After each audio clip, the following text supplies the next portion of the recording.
masikati ezuva ranhasi. Kana aripo ari kutaura kuti inini ndinoda kungomugamuchira Jesu, chingosumudza ruoko uri pauri ipapo, chingokugamuchidza Jesu saishe namuponesi wako. Hapana chinonyadzisa kugamuchidza Jesu. Chinonyadzisa ndechekuti musi waunofa vanhu vanenge vachizevezerana pasaidi kuti imi hakuna denga raindwa apa pamusanyepa. Ndo chinonyadzisa ichocho kuti musi wekupedzisira vanenge vari mutumakona kona vachizevezera kuti iwe hauzvizive here kuti hanzi aidadana nababa ndingive paserapo. Ndo chinonyadzisa kunzoni nhai dhokota aina kudenga seiko nekuti ari kuzikana unzi akafa achidhakwa kunge benzi kambwa kaigara nako ndokamuuraya. Tiri kutaura kuti masikati ezuva ranhasi you've got a chance to give your life to Jesus Christ. Kana aripo sumudza ruoko ndingonamata newe uri kwauri ikwako. Ari kutaura kuti haiwa inini Jesu uyu ndinomuda. Ona zvinoita Mwari. Ona zvinoita Mwari. Kana aripo sumudza ruoko uri kwauri. Hatikuti hakuchechi kwedu isi tinotaura kuti sumudza ruoko ndinamate newe Jesu Kristu muwane muupenyu hwako.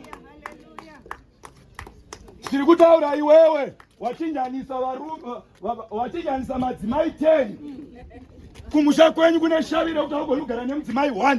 Nhasi ukarora uenda kune wechi2 ukabva wechi2 uenda kwechi3. Ndiri kutaura newe unoziva kuti masista angu ese haana kuroorwa akaenda kuvarume anodzoka. Imweya inotevera ropa. Tiri kutaura kuti Jesu Kristu apinda muupenyu hwako anoshandura zvinhu. Simudza ruoko uri pauri ndinamate newe. Sumudza ruoko uri pauri usanyara. Ndambona rimwe ruoko rwanga rirapo. Sumudzai musanyara. Ndo zvinoita Mwari wedu. Sumudzai uri pauri ipapo. Ukanyara vanhu havaendi newe kudenga. Nekuti pachasvika zuva remutongo achitaura kuti anga aripo muparidzi akaparidza. Wakaridzwa shoko ukariignowa nekuti wainyara manebhasi, wainyara vekubasa, wainyara anatete nanambuya. Raparidzwa soko. Vakunzi tidzokera uende pawaisira mabasa ako.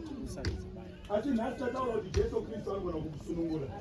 Jesu Kristu anogona kukusunungura. Ndaona 1 ruoko riripo. Pane umwe here aripo ari kutaura kuti ndoda kugamuchira Jesu.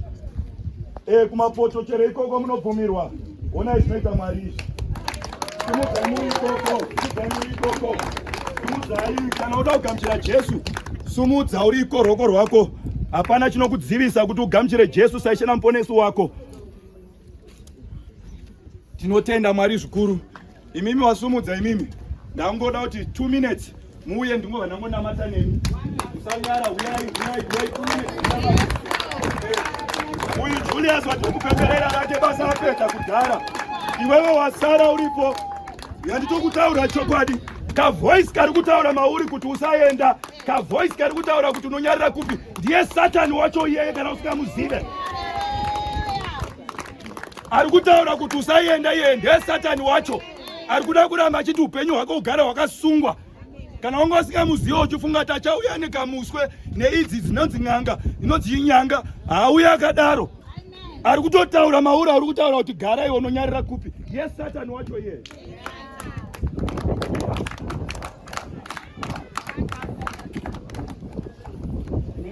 Achiripo here umwe tisakuvharira mukana. Tisakuvharira mukana kana uchiripo umwe. Tinotenda Mwari kana tese takagamuchira. Imimi mauya tinotenda Mwari zvikuru. Ndoda kuti musumudze maoko enyu. Ndingonamata muteedzere mutemo munamato wandichaita. Tokuziva kuti urimo uri kunyara kuuya. Ndichadaidzira wangoitawo nemwoyo wako. Pamwe unonzwi kwawo. Tozviziva kuti uripo. Uri kutori wazvinzwa zvandataura. Wazvinzwa. Ndichadaidzira kuti newe uite nemwoyo wako. Wanyara akakuuya pamberi. Tinotenda Mwari zvikuru. Itai kuti Ishe Jesu ndinouya kwamuri. Ndinobvuma kuti ndiri mutadzi. Ishe Jesu ndinotenda nemwoyo wangu. Makaroverwa pamuchinjikwa, mukafa, mukavigwa, asi nezuva retatu makamuka kuvakafa. Ishe Jesu ndavhura mwoyo wangu. Pindaiwo mwoyo mangu. Muve Ishe namuponesi woupenyu hwangu. Ishe Jesu chindiregereraiwo zvakaipa zvangu. Kubva nhasi chindichingamidzayiwo muumambo hwenyu. muzita raJesu Kristu. Amen. Ngatipe chipo chokuombera.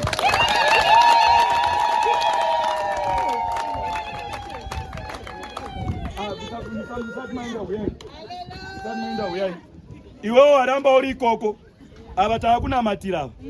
Iwewe uri ikoko wazviruza.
Tinotenda Mwari zvikuru, taakusira nguva kune vatipa.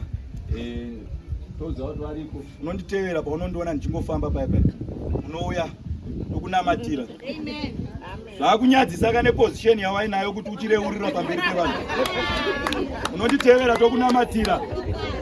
Takazvipiwa mahara, tinongokupawo mahara zvitengeswe. Hallelujah. Taurira ari paside pako kuti chaunofamba nacho ndo chinokutora. Chaunofamba nacho ndo chichakutora. Tinotenda Mwari zvikuru. God bless you.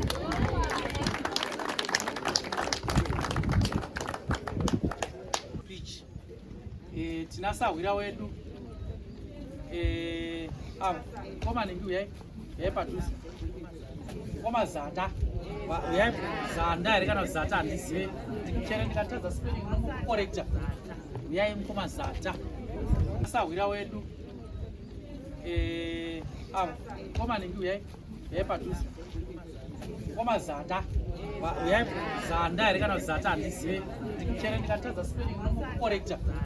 Uyai mukoma zata. Vanhu vosahwira veda. Sahwira sekuru wangu. Kuti vaambopawo speech pane ino nguva takamira kuti tezvara kuti vachigadzirira takuta sipoti racho rinotendeka.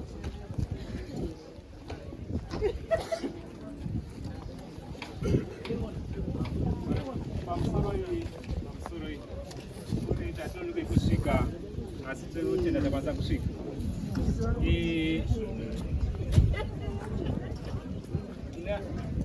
Na Julius takazivana kwechinguva chati one day. I think kubva 2007 ndobva ndakazivana nemukomana. Ndobva tafamba kubva tiri kuchikoro tikaenda kubasa.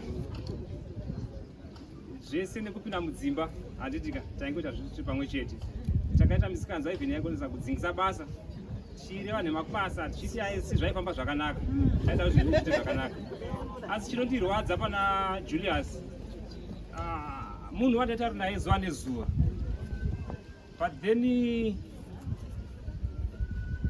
pane zvimwe zvanga asingatauri kwandiri handiti. Ndakanzwa kare 2007 ndikari enda pakwagutu kumusha uye achibva kumateza aibva nekumilendale handiti ndokwaigara kwatakandokadzika mai vake. Zvakawanda zvataitaura tichisheya even patakaenda kumusha mai vangu kashaiga end of November kwagutu. vakandiperekedza naJulius vanakomana kuZBC vakawanda handiti tikataura nyaya hapana nyaya tisina kutaura chese sakadaro asi hapana asina kutaura nyaya dzandakazodzinzwa musi washaika musi wechitatu handiti kuti ko aidi kutaura neniwo zvakadaro saka ndakazviblema ndikati maybe ndandiri a very bad friend because kana asina kwanisa kushaya nezvakadaro zvinoza zvimusapa kuti afe even ngwazi takazomhanya kupa achinzi mukomana adonha adai maybe angatova 90% dead zvoti hapana kana chakataura kana shoko kana zvekuzanzi kuchipatara akazoti hanzi endi nemacomplications akati hazvizizvo akabva kumbafa kudhara saka you'd find kuti mararamiro achona aka hazvizirizvo saka amen tangonamata kuti mwaya ufambe zvakanaka asi mafiro achona asiwo ndorwadziwa kuti even postmortem hapana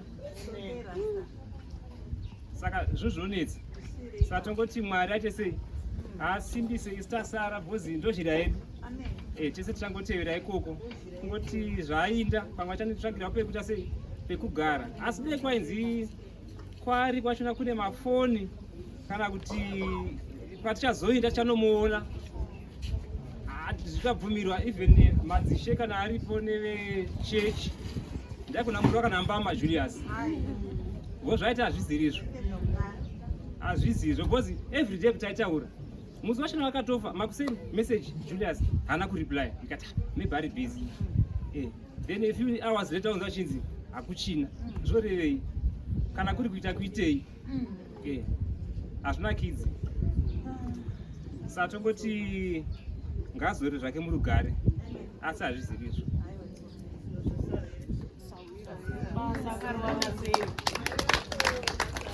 pane mubvunzo wandabvunzwa apapo hanzi basa akariwana sei zvakaitika tichienda tiri college taitsvaga maatachment handiti then iyi ndinakatanga kuwana attachment paZBC pagroup redo naJulius saka statement andakashandisa because pandakawana attachment sorry mashefu ekuZBC kana muri ndakakunyeperai because pandakasvika ndangoti makandigodzoka nhasi pandakakuona vhiki yapera paipai handiti because matezi achona vanhu vaisiya basa almost every day vachienda zvazvinamira zvakanaka saka nekubuda kwaita vanhu hazvina kundinetsa ndangononyepa kudaro ndobva ndatowana Julius ndobva ndamudza same statement unoona nhingi ungonomuti makandidzokewo nhasi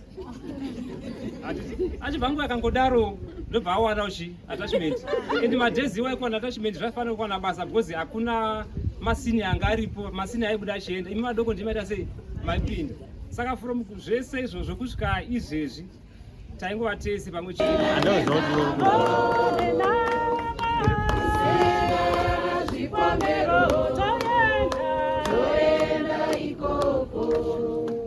Hallelujah. Nguva ino takuda kuisira kuna tezvara watantakamirira vachitipa speech, then we continue nenzira tichimba. Marimuba ziri wedu akana zvindo mudzi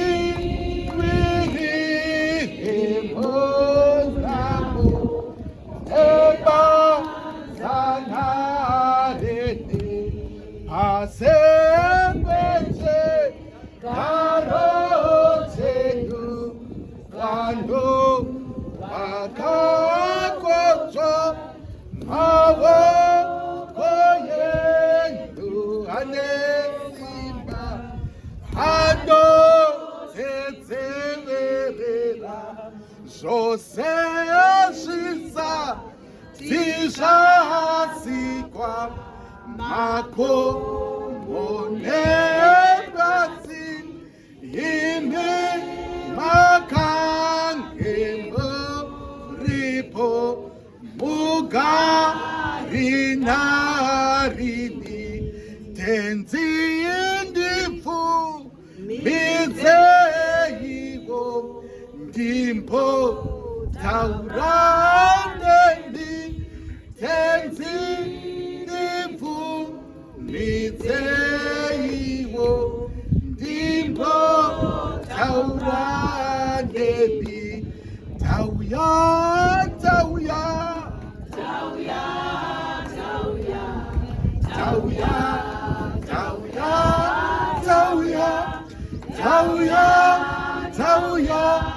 Tauya nemoyo yedu, tauya.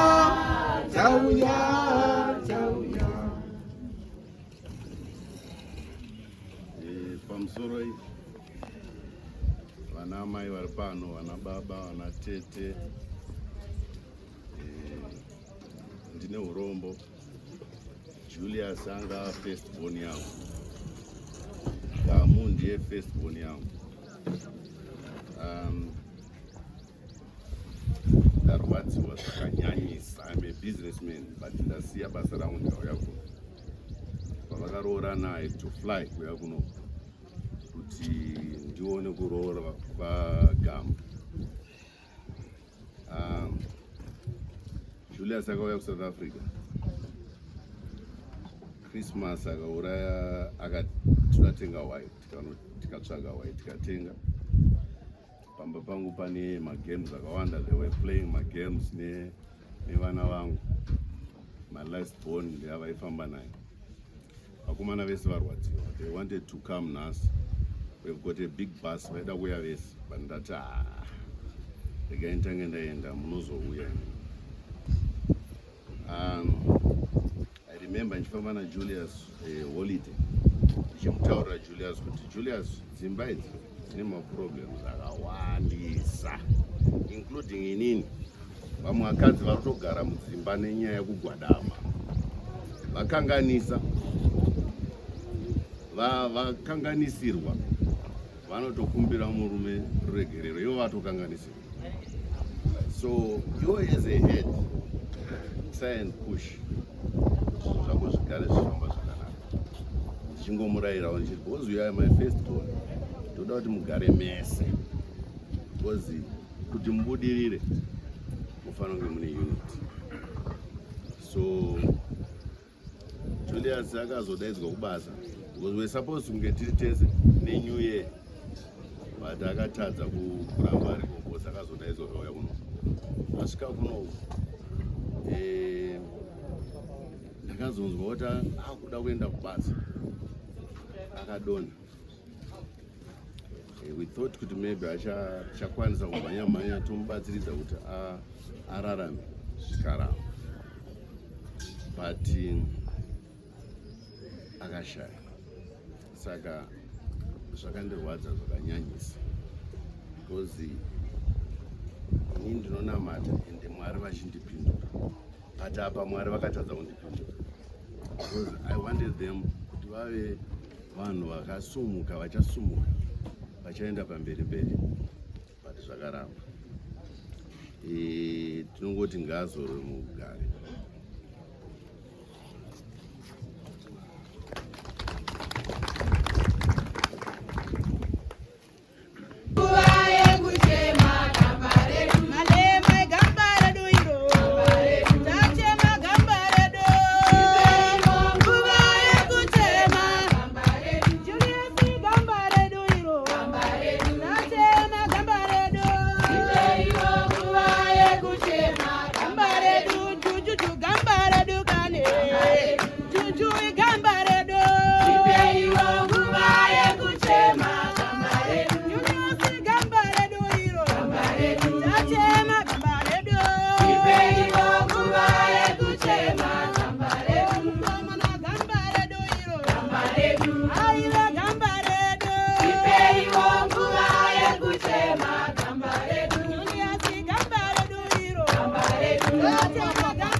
samba redu.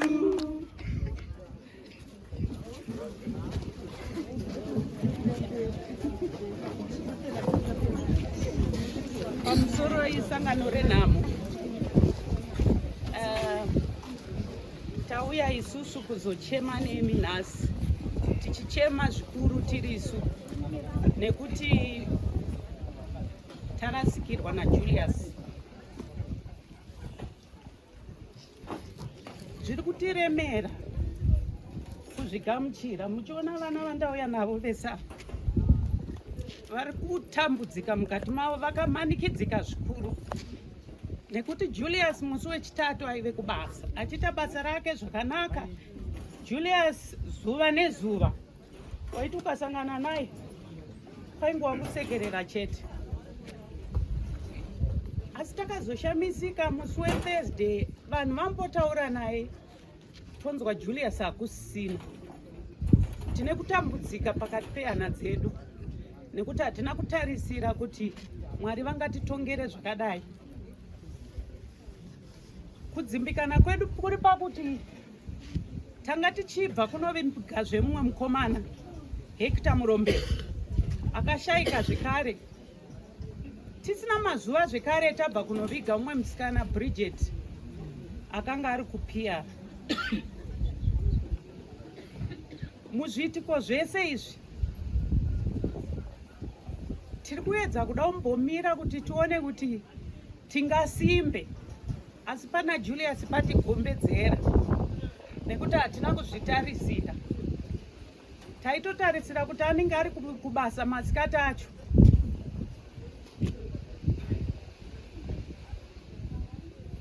Asi zvakakona, hanzi nguva ndeyaMwari. Dzimwe nguva tingabvunzane kuti nhai Mwari ko pakashayawo here, kana kudai akadai, kana dai pakadii, asi nguva ndeyaMwari uye tinogamuchira.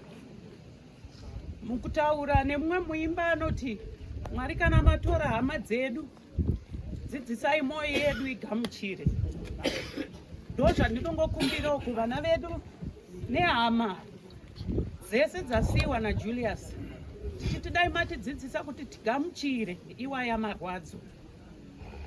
Hatina zvakawanda zvatingataure nekuti Julius mabasa ake aizvireverera. Julius aive munhu aigara akangofara, wawaiti ukasangana naye memhamuka sei. Vamwe vake ava he would offer to go and work even pasiri pake. That was Julius. Haana chawaiti ukamutuma anoramba kuenda Julius, nekuti akanga akazvipira kuti pano ndo pabasa pangu pandinoshandira.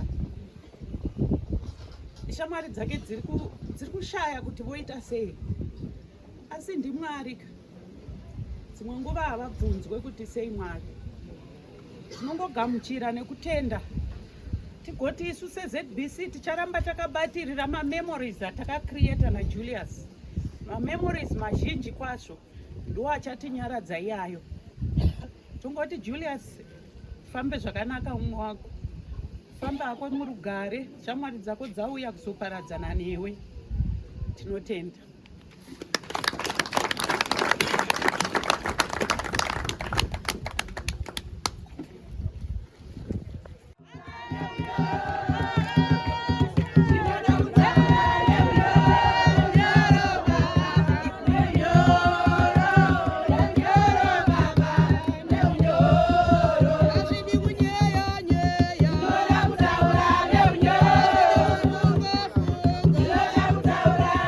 Yeah.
ariko nematambudziko atiri kuona hanzi speech yataurwa kudhara handisi kuda hangu kunyanya kutaura zvakawanda asi semhuri yeZBC haini zvekutotaura handichina nekuti kurwadziwa kwacho kunosvika pakuti unenge wakuzvibvunza kuti zvinorevei saka handizive hangu kuti zvinorevei zviri kuitika but pane zvazvandidzidzisa tinenge tiri vanhu tichifamba but tese tine maproblems atinawo. We all have problems and tinofanira kushare maproblems. Ngatisangoite kunge marobots, vanhu vanongoya pabasa vachishanda vachienda for some salary. We are a community. Ngativei neunhu chivanhu kuvanhu tive vanhu. We are not animals, we are people. We should be caring and we should be loving towards one another. We should look out for our brothers. Let's look out for one another. Kono mumwe asiri kuita zvakanaka agona kukonzeresa pain.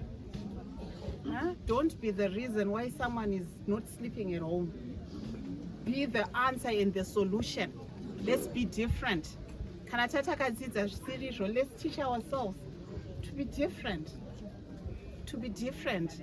We need tiri right vanhu vekuZBC pakuti we are, most of us are artists, tiri vanhu vakastudy arts, social sciences, humanities. That's who we are. And so psychology and all these things, let's put it to use. Kwete kuti vanhu vangotoona paTV chete tichinzi mamona here anoacta stereka anogona stereka. Ko isusu pachezvedu, what are we doing with ourselves? Let's take care of one another. 3 deaths in a period of 2 weeks is not good at all. It's not good. And madhesi aya haasi kuitika nekuti handina kumbonzwa kunzi Julius akatanga asina mari. Handina kunzwa izvozvo. What I've heard is Julius did not have friends who cared him enough, for him enough. Ndozvandapika inini. Because if he had friends who cared for him enough, would have known. He was at work. That night he was at work. Right? Would have known. If Julius had an issue, would have known. I don't want to meet Julius' relatives at his funeral. It's so unfair. It's so unfair. Hector the same. Let's take care of one another. Hapana, we spend most of our time kubasa. We spend all of our lives, Singe isusu ZBC 24 hours. We spend all of our lives kubasa. Don't be the reason why mwana umwe munhu achitadza kurara usiku. Don't be that reason. Don't allow yourselves to be used or to be that reason. Do not. Take care of each other. Take care of one another. Because we spend most of our lives tiri pabasa. And when you die, this is what happens. And I'm not sure I'm a funeral policy. 80% iri kubhadharwa neZBC. You have nothing to lose at all. Take care of one another and take care of your families. Life is just too short, especially mazuva anaya. Life is just too short. Kana usiri kubasa, enda kumba, be with your family. Invest in your family. Take care of one another. Please, take care of one another. Ndarwadziwa handizive kuti ndingati chii, but I'm beyond words. And ndiri kunamata, munamato wangu ndewekuti Mwari zvakwana. Ndo munamato wangu, Mwari zvakwana. Tarwadziwa zvisingabviri, tarasikirwa, vana varasikirwa. He was handling our kids affairs. I remember ndakamushedza kuoffice tichitaura maprograms evana. Nestle was going to come on board with some funding, and we were talking about programming. And iko zvino izvi zvichaitwa nani? So we need to be there for one another. Ngatisangotarisane kubasa munhu kana ari in pain, munhu kana manzwa zvamanzwa, take care of one another. Kana kuri kunzi munhu haasi kukwanisa kutaura kana kuti haasi, go to HR. Endai, musaende kuHR muchinoripoterana kuti ndingandidai. No, go to HR with concern. I think Ningi is going through something, ma'am. They may need counseling. kwete kuenda kuHR tinoripoterana tinodiita zvinhu zvisina basa. Let's grow up. Let's go beyond mafezi yayayo tikure tive vanhu. We spend most of our lives with each other. And antimaona kuti tikutovigana. Ndo ZBC, this is your life. Ndo upenyu hwacho ihwohwo, and we have to accept one another.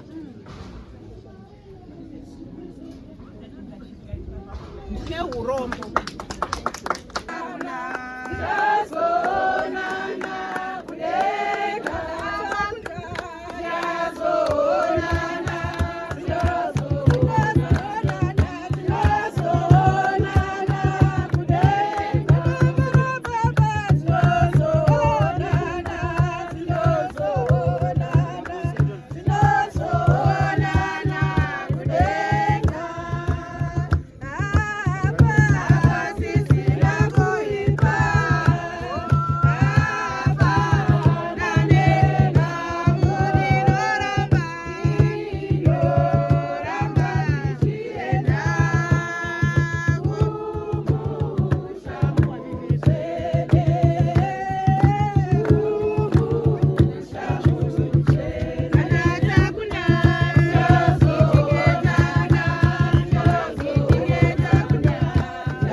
Tenda Mwari zvikuru tichakumbira vanhu vese vauye kuside kunoko kuitira kuti John tichatanga nehama neshamwari tozopedzisira neveukama.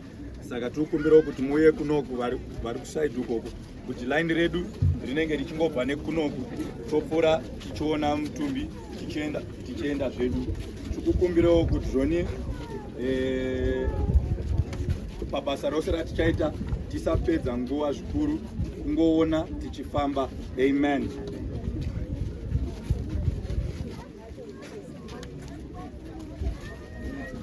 Saka tichatanga nehama neshamwari tinongoya tichiuya nekuside kunoko tichiona tichienda.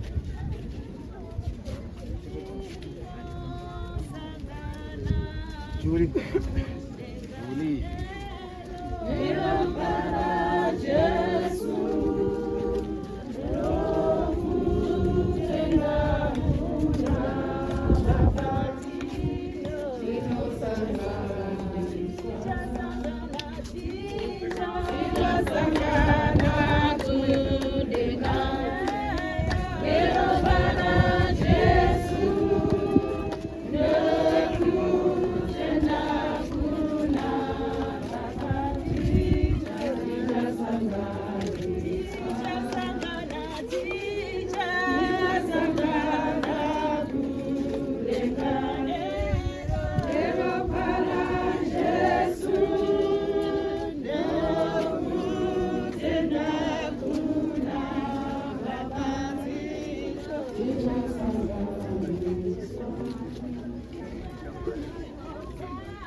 Funga tose takwanisa kuti tiite body viewing vanga vachikwanisa tichakumbira vefuneral pala vachibvara zvavo.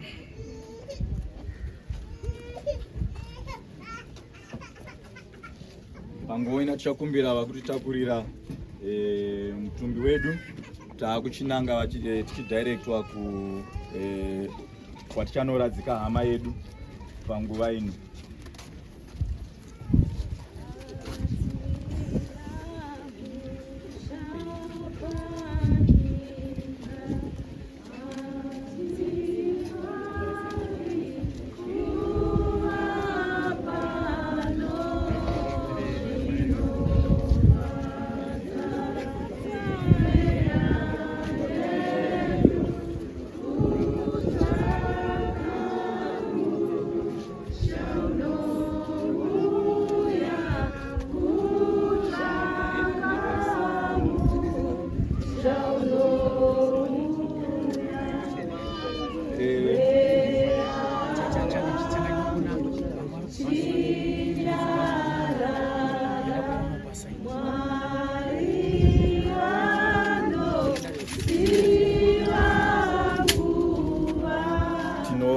Tinotenda Mwari zvikuru, tichakumbira vana mai vemufi vangouya vachititungamira tichienda vamarinda nditi kwamarinda tikukumbira kuti mungoya mutitungamire tichienda. Then vanzi vangu vauya nebhazi handinoda kungoonekwa a few minutes.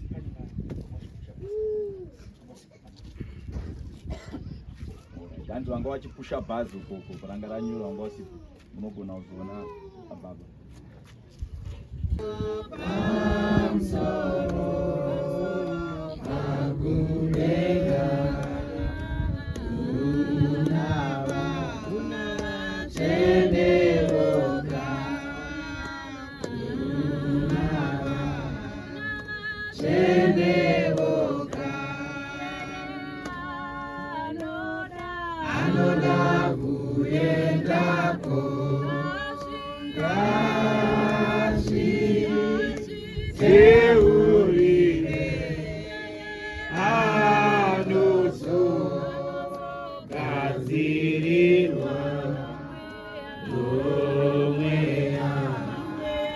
Wewe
mutsvene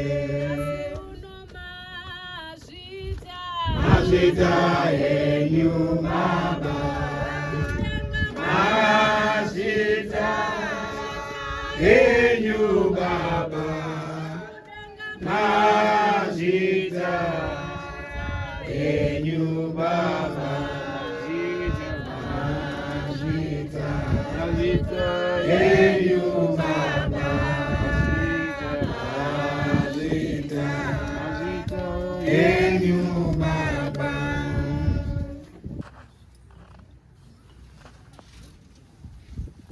Tinotenda Mwari zvikuru kana pane vafundisi varipo Chirume kune dzimwe church tinokumbira kuti muuye.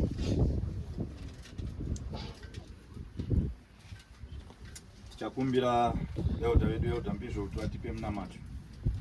Tinokutendai Mwari wezvishamiso masikati ano, zita renyu ngarikudzwe.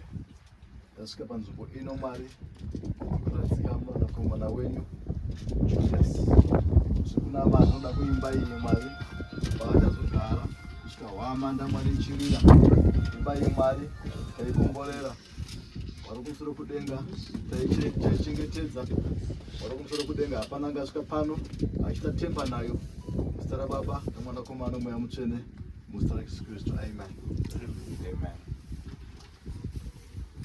Jehovha ndiye mufudzi wangu, hapana chandingashayiwa. Unondivatisa pasi pamafuro manyoro, unondisesedza pamvura inozorodza, unondiponesa mweya wangu, unondifambisa panzira dzokururama nokuda kwezita rake.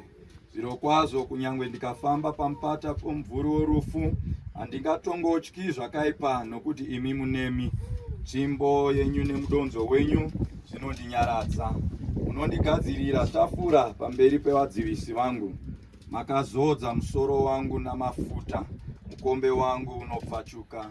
Zvirokwazvo unyoro nenyasha zvichanditevera mazuva ose oupenyu hwangu. Ini ndichagara mumba maJehovha mazuva namazuva. Mapisarema 23 verse 1-6. Nokuti tinoziva kuti kana imba yedu yenyika, tabhanekeri yedu ichiputswa, tine chakavakwa chinobva kuna Mwari, imba isina kuvakwa nemaoko, isingaperi iri kudenga. 2 Korinte 5 verse 1. Tichakumbira Bala vatidzikisire kodi yedu.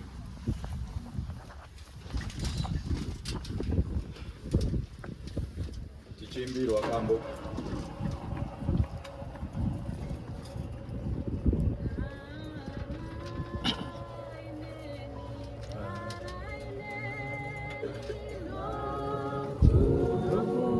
Singaperi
Mwari zvikuru, regai tipfuurire mberi nebasa.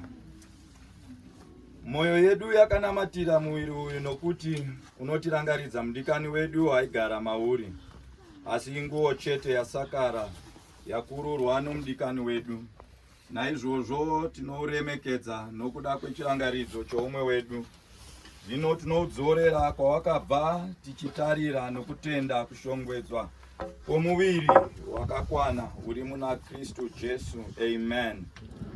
Naizvozvo sezvazvakafadza Mwari wamasimba ose mukurongedza kwouchenjeri hwake kuti abvise mweya uyu hama yedu yafa munyika ino, zvino tinodzosera muviri wake.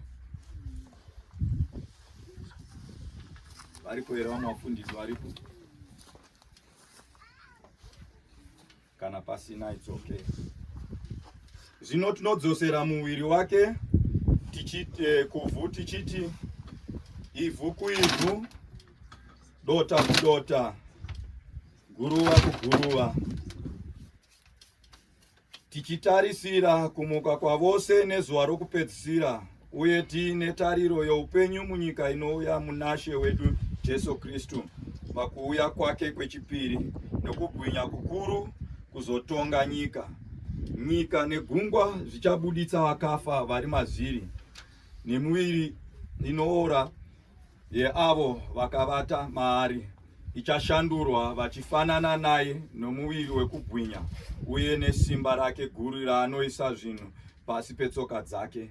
Ipapo ndakanzwa inzwi richibva kudenga richiti, nyora uti, vakafa vanofira munashe vakaropafadzwa kubva zvino, hongu ndizvo zvinotaura mweya, kuti vazorore pakubata kwavo kukuru, nekuti mabasa avo anovatevera. Amen. Amen. Tinotenda Mwari zvikuru, tichakumbira veukama kuti vauye vakandewo ivhu. Yeuka munhu naiwe munhu yeuka, uri uruva, yeuka iwe uri uruva. Yeuka munhu naiwe munhu yeuka, uri uruva, yeuka iwe uri uruva. Uri wa Mwari uti mupenyu, munhu yeuka, uri uruva, yeuka iwe uri uruva. Uri wa Mwari uti wafa, munhu yeuka, uri uruva, yeuka iwe uri uruva. Unoenda nemabasa ako, munhu yeuka, uri uruva, yeuka iwe uri uruva. Akanaka neakaipawo, munhu yeuka, uri uruva, yeuka iwe uri uruva.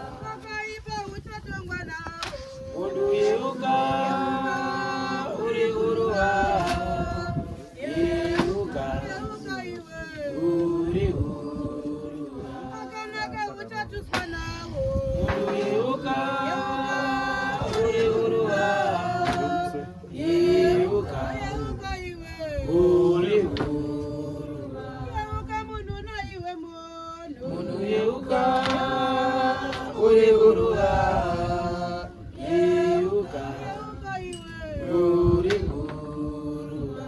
Yeuka munhu naiwe munhu yeuka, uri uruva, yeuka uri uruva. Denga, zita renyu ngarikudzwe noutsvene, ushe hwenyu ngahuuye, kuda kwenyu ngakuitwe panyika sezvakunoitwa kudenga. Mutipei nhasi zvokudya zvedu zvinotiringana, mutikanganire mhosva dzedu sezvatinokanganirawo vane mhosva nesu. Regai kutiisa pakuidzwa, asi mutirwire pano wakaipa, nokuti ushe ndo hwenyu nesimba nokubwinya nokusingaperi. Amen. Takumbira bachauya kusvika pano vauye.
Thank you.